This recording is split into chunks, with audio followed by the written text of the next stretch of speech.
Bueno, muy buenos días a todos y todas.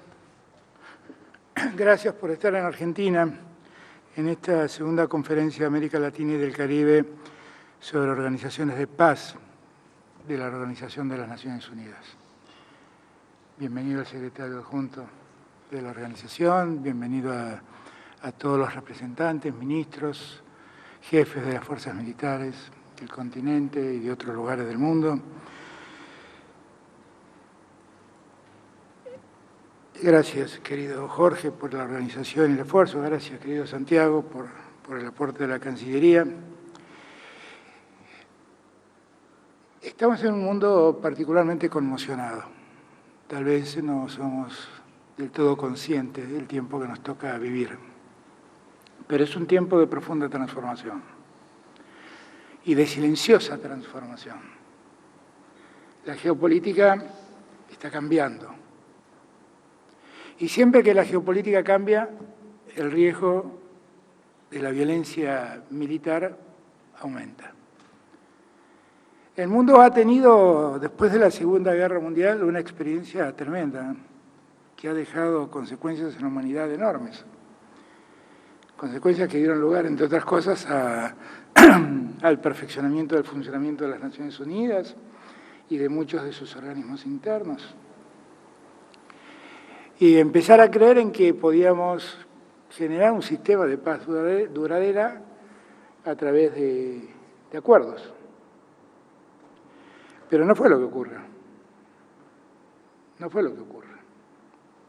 Y a nosotros, en lo más inmediato, nos llama la atención algo sobre lo que siempre reflexiono. Vengo del G20 y gran parte de mi reflexión tuvo que ver con eso.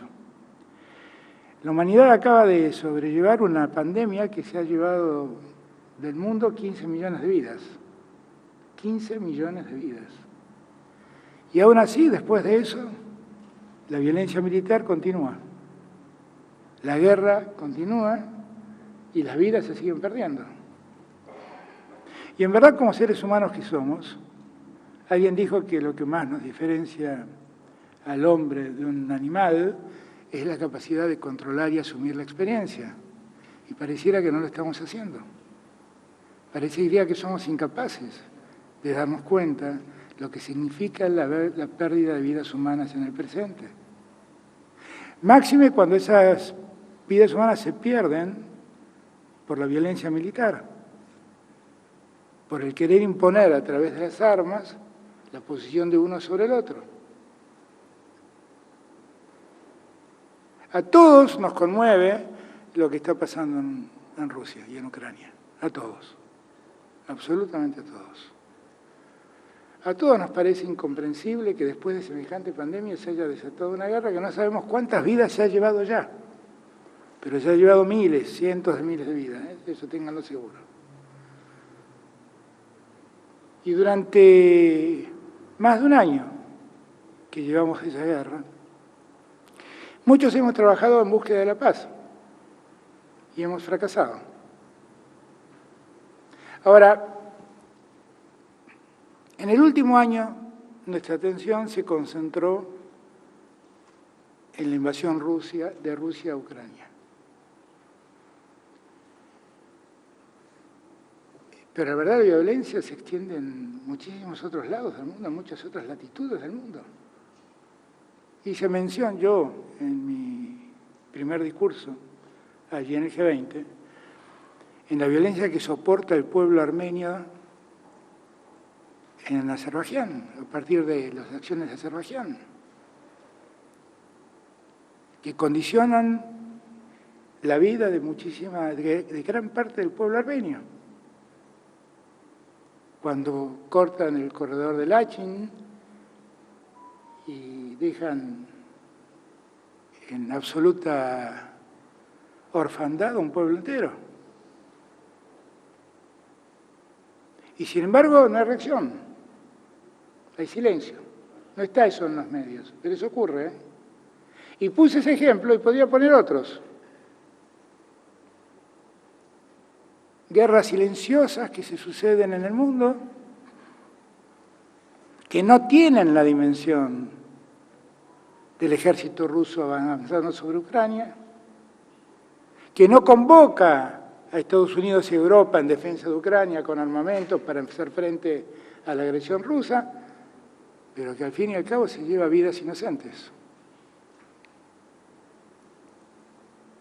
Cuando yo les decía que el mundo estaba cambiando, claramente el mundo está cambiando geopolíticamente. Ya por lo pronto las hegemonías han desaparecido. No hay un país hegemónico que controla al sistema internacional. No lo hay más. No lo hay más. Europa empezó a crujir con el Brexit y ahora cruje con esa guerra desatada por Rusia. Y el sur empieza a despertarse.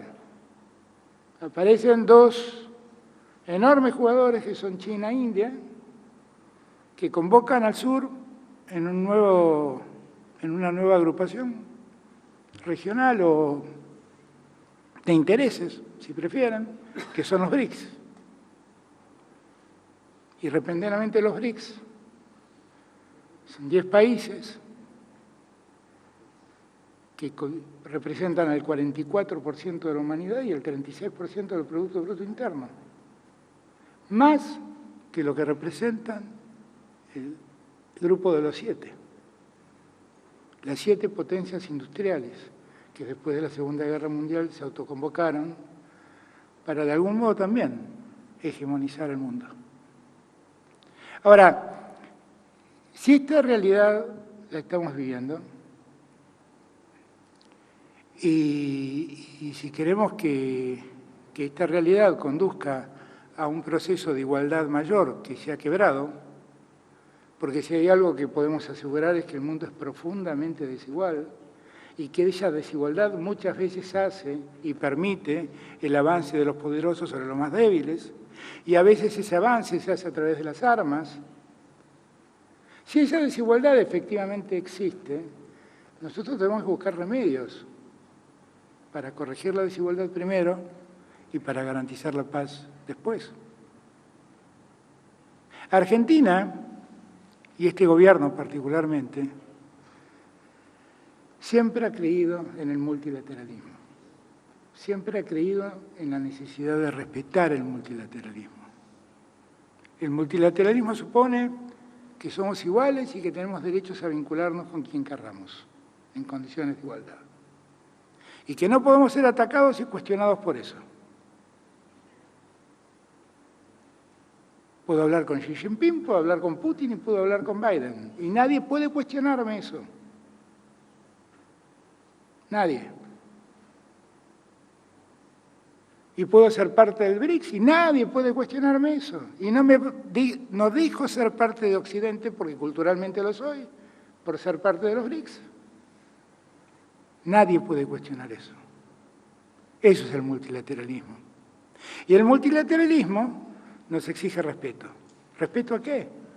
A los principios de las Naciones Unidas, que es la Carta Común que tenemos como sistema mundial.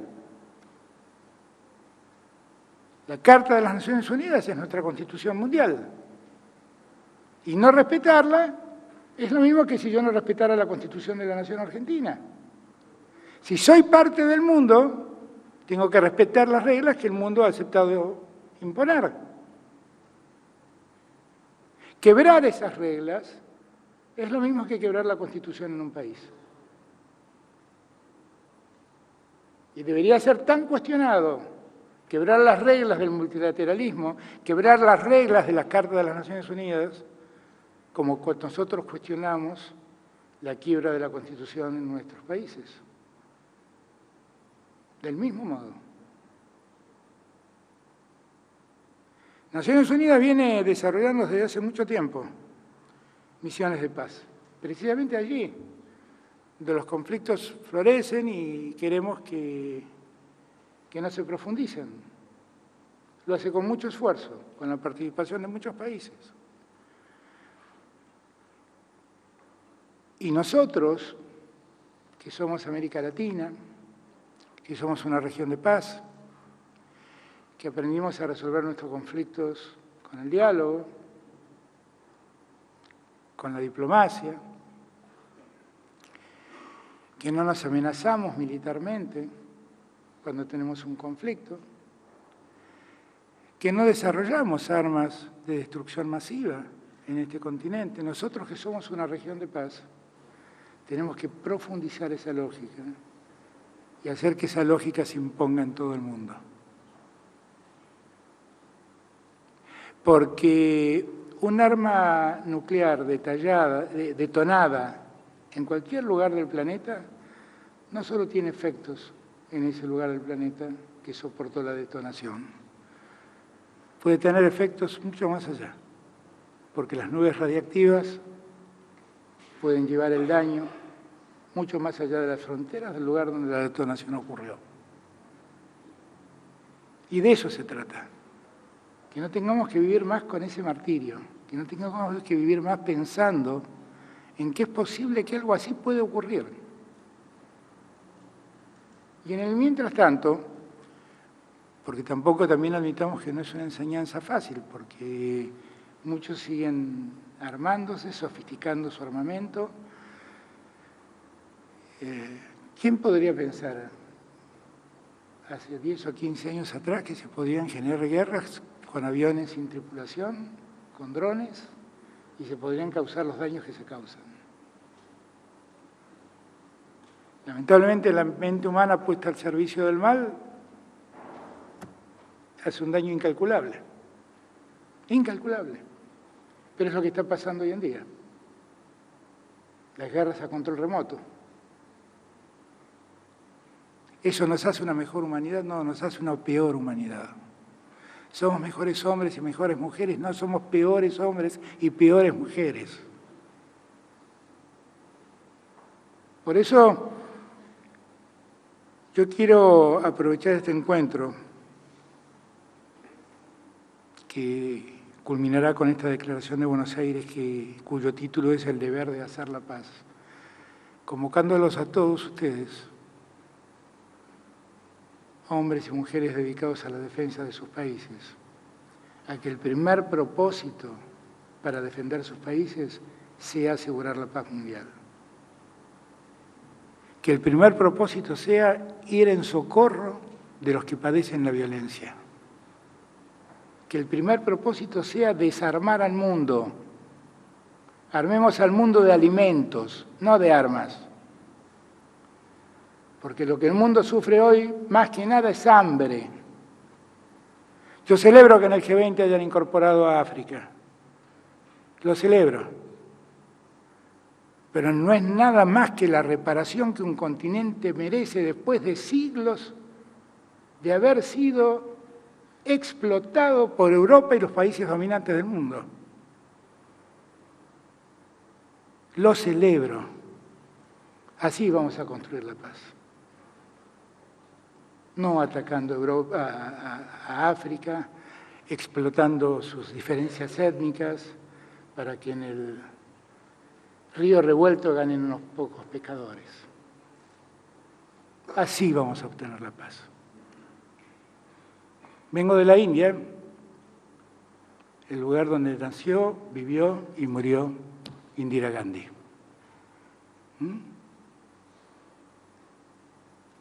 No hubo mayor muestra de fortaleza en una queja que el pacifismo de Gandhi.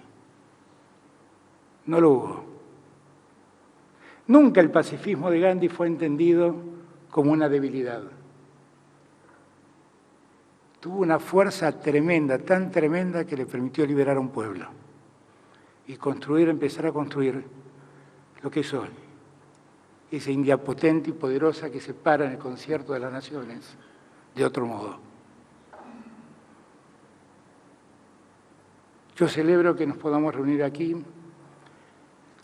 latinoamericanos y otros que participan de otras latitudes del mundo, y como van a hablar mucho de defensa, de problemas bélicos que resolver y que los hay, yo quería simplemente sembrar en ustedes el deseo de que piensen más en los que padecen hambre, en los que no tienen medicamentos, en los que mueren por enfermedades que vienen de la Edad Media y que todavía no han podido resolverse, que piensen en el retraso, en la injusticia, en la desigualdad social, y se den cuenta que todo eso está por encima de la ambición bélica. Por lo tanto, vamos a seguir siempre acompañando a las Naciones Unidas, en la medida que las Naciones Unidas siga siendo el centro que nos convoca como mundo que somos. Seguiremos siempre respetando la Carta de las Naciones Unidas y siempre seguiremos exigiendo el respeto a la paz. Muchas gracias a todos y todas por estar en Buenos Aires. Disfruten de esta ciudad.